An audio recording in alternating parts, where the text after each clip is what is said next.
Barangay Hinebra at Tira Perma Jeep trade mga bro, matutuloy na kaya? At Jimmy Malonzo, nakakalungkot na balita.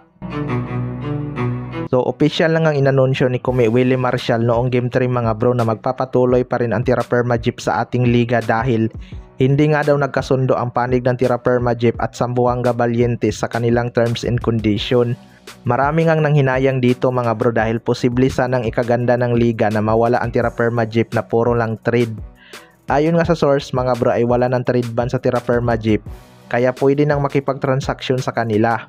Nawala na nga sa kanila ang iba nilang star player na sina si Stan, Vic Manuel at Stanley Pringle.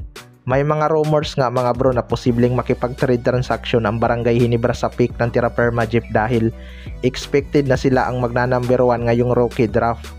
Target nga daw kunin ng Barangay Hinebra si QMB na isang big man mga bro, pamalit kay Japit Aguilar.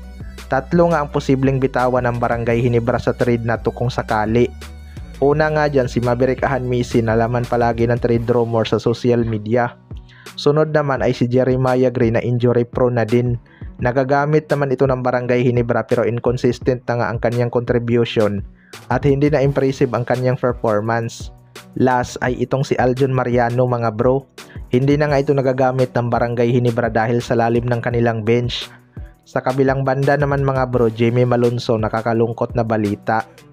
Ito ngang si Jimmy Malonzo ay hindi masyadong umimpact noong semifinals mga bro, kaya nahirapan ang Barangay Hinebra.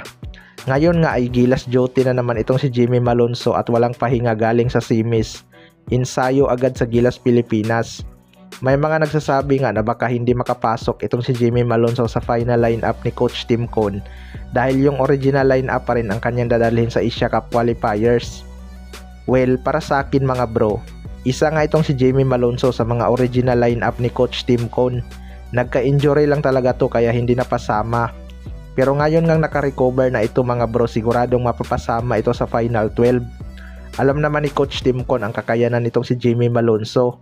Medyo tumaba lang ito noong na-injured pero in-game shape naman na itong si Jimmy Malonzo ngayon at nakakatalo na din siya ng maayos.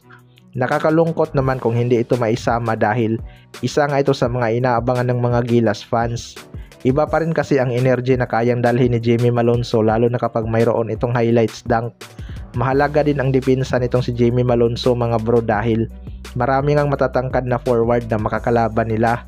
Hindi nga lahat ng forward natin kasing athletic at tangkad ni Jimmy Malonzo. Pero 100% mga bro makakasama talaga to sa Final 12 na lalaban para sa ating bansa.